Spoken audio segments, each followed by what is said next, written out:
It has already been a year since I've left the kitchen, and I've found something new to dream for.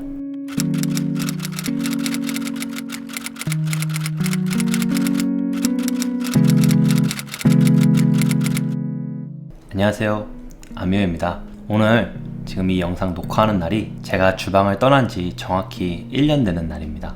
그렇기 때문에 좀 생각이 많아서 혼자 글을 좀 쓰게 됐는데요. 제 기록상으로도 좀 남기고 싶고 제 이야기를 듣고 싶어 하시는 분들도 있을까봐 오늘은 제가 방금 쓴 글을 읽어주는 시간을 갖도록 하겠습니다. A year ago, I gave up my dream.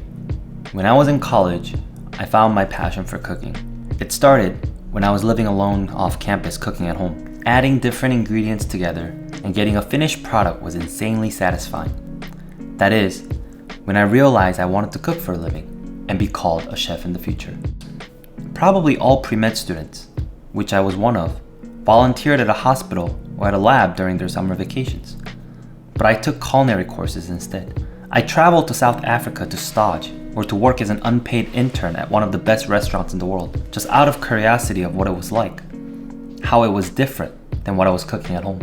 It brought light into my eyes, and I realized this job was fascinating.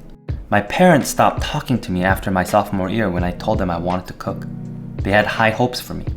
My dad was a professor and he devoted everything into my education. I wasn't too bad of a student either. I occasionally got C's, but most of my grades were A's and B's. I memorized what I needed for the exam and forgot it later. I took courses because I had to, not because I wanted to.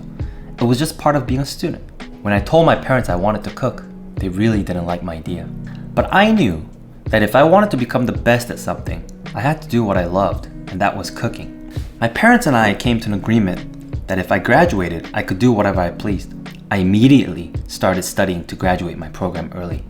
Taking 24 courses at Cornell in my first semester of my senior year was probably the most brutal act I've chosen to do. However, it was probably the happiest moment in my college life. Knowing I could cook after I graduated just brought joy and smile. After graduation, I lived on my friend's couch in Boston. It started out as an air mattress, but he bought me a sofa bed from IKEA when he knew I was staying for longer than he thought. I drove Uber daily to stay afloat. I had no money to buy new socks when it was torn out. I bought a bottle of ketchup to go with a bowl of rice because that was what I could afford. But I was a pretty happy guy, knowing I can now cook for a living. I took my pans and my knives with me wherever I went. I occasionally cooked for whoever hosted me. It was great, looking at their smiles. If I look back at pictures of what I cooked then, it looks like what kids made out of a Play-Doh. After stepping into the culinary field, my alma mater didn't have much meaning. My graduation from one of the prestigious boarding school, my graduation from Ivy League, really didn't mean anything. It was only the skills and the work ethics that defined who I was in the kitchen. I had a hard time adjusting to the kitchen environment at first. The excessive hierarchy, the power struggle between chefs, the back talk, the trash talk, all was pretty energy draining. I was working 14, 16 hours a day without any holidays, getting paid close to minimum wage. The reality of being a cook was not what I expected. But I told myself it's fine, it's a phase. I will own my own restaurant one day and will prepare my own food for my own guests.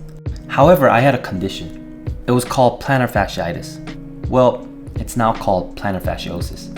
The difference is that plantar fasciitis is an inflammation of a thick band of tissue under your feet. But plantar fasciosis is something else. Plantar fasciosis is a disorder where the fascia is repeatedly stressed rather than inflamed. It is harder to cure, and 6 doctors have given up on treating me. They told me, as long as I'm on my feet, the pain will not go away.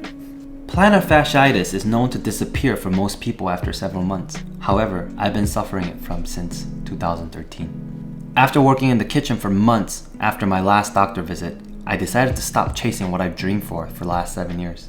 It was hard making the decision, but I decided to pull the plug on my own dream and leave the kitchen. It was a year ago that I stepped out. I still remember my last dish I sent out because I wanted to be perfect. It had to be perfect because it was going to be my last. After I left, I didn't know what to do.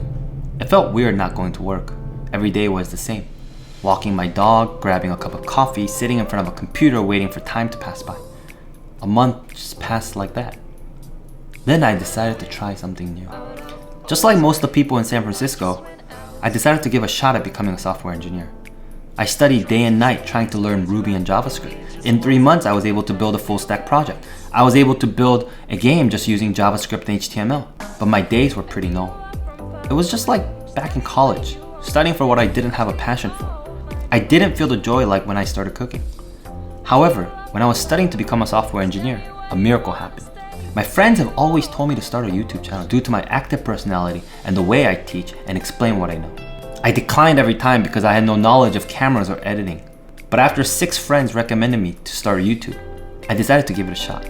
It wasn't to show anyone, but just for my record purposes so I don't forget what I learned. After a few weeks, I've been posting videos. 3 of my videos skyrocketed in views. I reached 1,000 to 10,000 subscribers in 3 days. When I told them what pans I've used, the pans became out of stock. I couldn't believe it was real. As my YouTube channel grew, I had the chance to advertise what I think is a great product.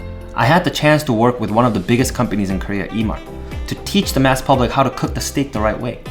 But most importantly, I had the chance to teach what I learned from the restaurant to the non-restaurant community. I have a new dream now. That dream is to preserve the recipes of older generation. I remember my grandmother making banchan all the time. But when I asked her how she made it, she had no answers. She would always say, it's all in the experience. It's all in the hands. My grandmother passed away a few years ago. I never got to ask her how her kimchi was made.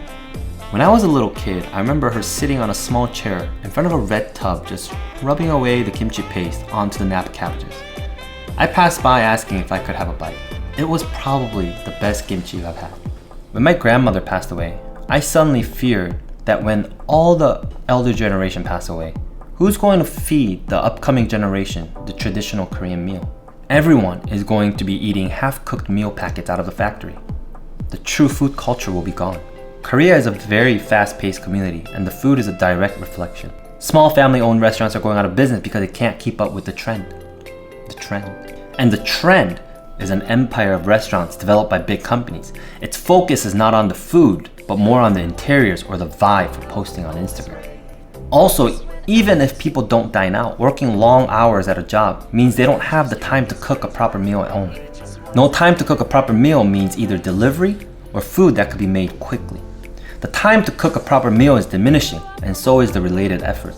Therefore, companies are making meal packets to be convenient for the consumers, which means food with soul and devotion is slowly disappearing. This can also be seen on my YouTube channel directly. People ask for something simple, something not so time consuming, but yet want something delicious. I mean, might as well eat a sunny side egg, right? You don't even have to flip the egg. People want something delicious and different while simple. It's just pretty controversy. This reality is pretty sad because that means the mass doesn't appreciate food that takes time and effort to cook, which most of my recipes are geared toward. Effort. YouTube has brought attention toward me from the Korean community, where I'm slowly getting support from my subscribers in order to achieve my new dream. My goal as a YouTuber isn't to make a fortune. Well, that would be good too, since living in San Francisco is very costly. But my goal as a YouTuber is to expand the knowledge of cooking a proper meal at home and preserving the recipes of the older generation. How?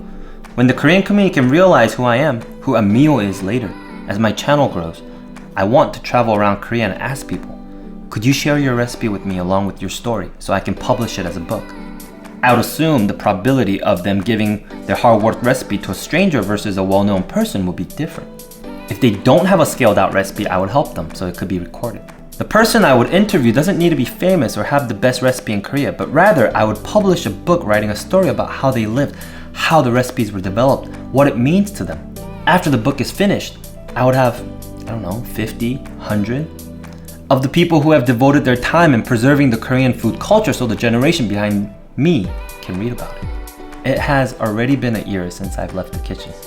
I've tried something new, and I've found something new to drink for. I thank the YouTube community for giving me the chance to cook once again.